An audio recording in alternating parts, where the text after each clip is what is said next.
السلام علیکم ورحمۃ اللہ وبرکاتہ۔ میرے عزیز دوستوں، ہم سب اس دنیا میں آنے کے بعد ایک حقیقت کی طرف مسلسل بڑھ رہے ہیں۔ وہ حقیقت ہے موت۔ ہم موت کا نام سنتے ہیں تو شاید چند لمحوں کے لیے دل کانپ جاتا ہے، لیکن پھر موبائل، کاروبار، گھر، پیسہ، شہرت، مستقبل اور دنیا کی مصروفیات ہمیں دوبارہ اپنے اندر کھینچ لیتی ہیں۔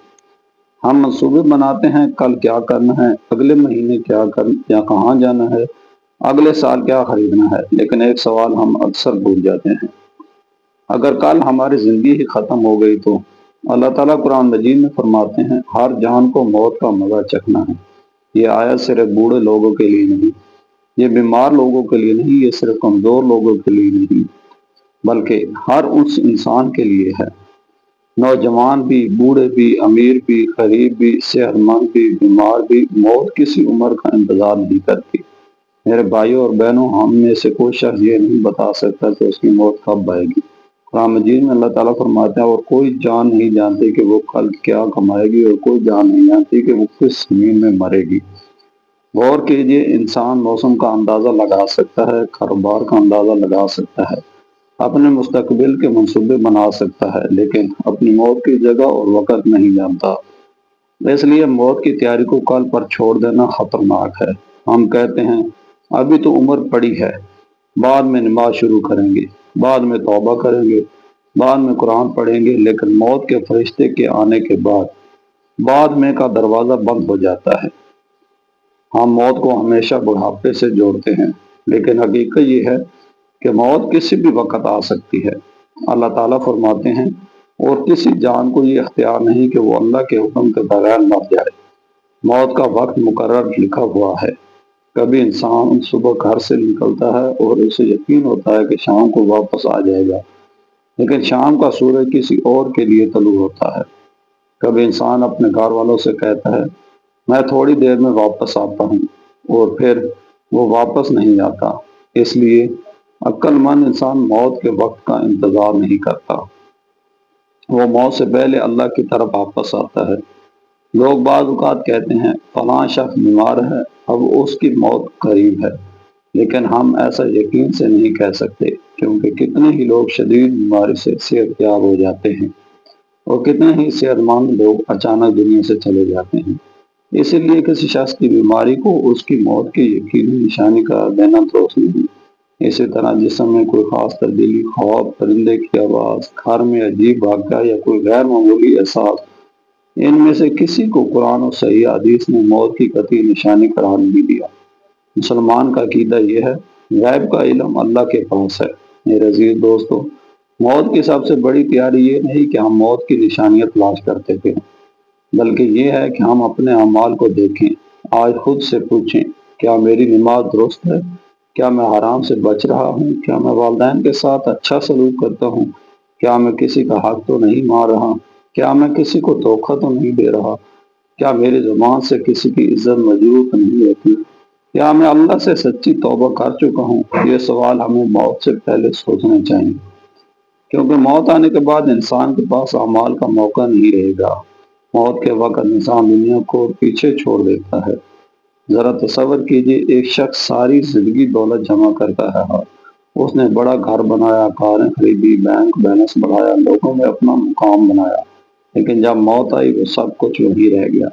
اس کے ساتھ کیا گیا؟ صرف اس کے اعمال۔ رسول اللہ صلی اللہ علیہ وسلم نے فرمایا کہ میت کے ساتھ تین چیزیں جاتی ہیں: اس کے گھر والے، اس کا مال اور اس کے اعمال۔ پھر دو واپس لوٹ جاتے ہیں اور ایک اس کے ساتھ رہ جاتا ہے۔ اس کے گھر والے اور مال واپس آ جاتے ہیں، جبکہ اس کے اعمال اس کے ساتھ رہتے ہیں۔ یہ حدیث ہمیں دنیا چھوڑنے کا نہیں، بلکہ دنیا کو آخرت کے لیے استعمال کرنے کا سبق دیتی ہے۔ مال رکھیں مگر حلال طریقے سے، گھر بنائیں مگر نماز نہ، کاروبار کریں مگر اللہ کو نہ بھولیں، دنیا کمائیں مگر آخرت کو نہ بیچیں۔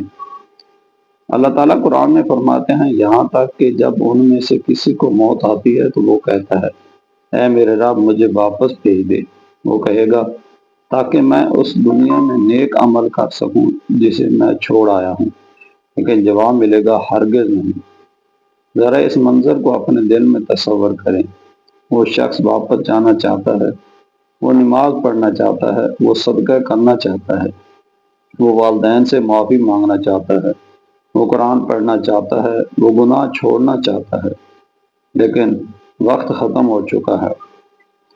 میرے بھائی، ہمیں یہ موقع ابھی حاصل ہے۔ آپ زندہ ہیں، آپ توبہ کر سکتے ہیں، آپ نماز شروع کر سکتے ہیں، آپ کسی کا حق واپس کر سکتے ہیں، آپ صدقہ کر سکتے ہیں، آپ قرآن کھول سکتے ہیں، آپ اللہ سے کہہ سکتے ہیں، یا اللہ میں واپس آ گیا ہوں۔ رسول اللہ صلی اللہ علیہ وسلم نے فرمایا، دنیا میں ایسے رہو جیسے تم اجنبی ہو یا مسافر۔ مسافر جانتا ہے کہ اسے آگے جانا ہے، اور راستے کی ہر چیز کو مستقل کار نہیں سمجھتا۔ ہم بھی اس دنیا کے مسافر ہیں، یہ دنیا ہماری آخرت ٹھکانہ نہیں۔ اللہ تعالیٰ فرماتے ہیں، اور آخرت کا گھر ہی اصل زندگی ہے۔ کاش وہ جانتے تو موت کی تیاری کیا ہے۔ صرف سفید کپڑے تیار رکھنا نہیں، صرف قبرستان جانا نہیں، صرف موت کی ویڈیو دیکھنا نہیں، بلکہ اپنی زندگی کو اللہ کی اطاعت میں بدل دینا موت کی بہترین تیاری ہے۔ ایک لمحے کے لیے خود سے سوال کریں، اگر آج رات میری آنکھ نہ کھلے تو کیا میری نمازیں مکمل ہیں؟ کیا میرے والدین مجھ سے خوش ہیں؟ کیا میں نے کسی کا حق مارا ہے؟ کیا میرے دل میں کسی کے لیے ظلم یا تکبر ہے؟ کیا میری کمائی حلال ہے؟ کیا میں نے اپنے رب سے سچی توبہ کی ہے؟ میرے دوستو، یہ سوال ڈرانے کے لیے نہیں، جگانے کے لیے ہے، کیونکہ جب تک سانس باقی ہے تب تک امید باقی ہے۔ اللہ تعالیٰ فرماتے ہیں، اے میرے وہ بندو جنہوں نے اپنی جانوں پر زیادتی کی ہے، اللہ کی رحمت سے نا امید نہ ہونا۔ بے شک اللہ تمام گناہوں کو بخش دیتا ہے۔ کیا خوبصورت پیغام ہے۔ آپ کتنے ہی گنہگار کیوں نہ ہوں، اللہ کی رحمت سے مایوس نہ ہوں۔ آج واپس آ جائیں۔ میرے عزیز بھائیوں اور بہنوں، ہم نہیں جانتے کہ ہماری زندگی کے کتنے دن باقی ہیں۔ ہم نہیں جانتے کہ اگلی نماز ہمیں نصیب ہوگی یا نہیں۔ ہم نہیں جانتے کہ اگلی صبح ہمیں دیکھنا نصیب ہوگی یا نہیں۔ لیکن ایک چیز ہم جانتے ہیں، موت آنی ہے، اور جب آئے گی نہ پیسہ کام آئے گا، نہ شہرت، نہ فالورز، نہ عہدہ، نہ طاقت، صرف اللہ کے سامنے ہمارے اعمال ہوں گے۔ اس لیے آج ایک فیصلہ کریں، اگر نماز میں کمی ہے تو نماز سنبھالیں، اگر گناہ میں مبتلا ہیں تو توبہ کریں، اگر کسی کا حق مارا ہے تو واپس کریں، اگر والدین ناراض ہیں تو ان کے قدموں میں بیٹھ جائیں، اگر قرآن سے دور ہیں تو آج قرآن کھولیں، اور اگر اللہ کو بھول گئے ہیں تو آج اپنے رب کو یاد کریں، کیونکہ موت کی سب سے بڑی تیاری موت کی نشانی تلاش کرنا نہیں، بلکہ موت آنے سے پہلے اپنے رب کو راضی کرنا ہے۔ اللہ تعالیٰ ہمیں ایمان والی زندگی عطا فرمائے، ہمیں نیک اعمال کی توفیق دے، ہماری توبہ قبول فرمائے، اور جب موت آئے تو ہمیں ایمان، توحید اور اللہ کی رضا کی حالت میں موت عطا فرمائے۔ آمین یا رب العالمین۔ اگر یہ پیغام آپ کے دل کو چھو گیا ہے تو اسے صرف اپنے تک محدود نہ رکھیں۔ ممکن ہے آپ کی ایک شیئر کسی ایسے شخص تک پہنچ جائے جسے آج اللہ کی طرف واپس آنے کی ضرورت ہو، اور کمنٹس میں لکھیں، یا اللہ ہمیں موت سے پہلے توبہ کی توفیق دے۔ آمین۔ السلام علیکم ورحمۃ اللہ وبرکاتہ۔ آئی ایم اسٹوری نیوز کو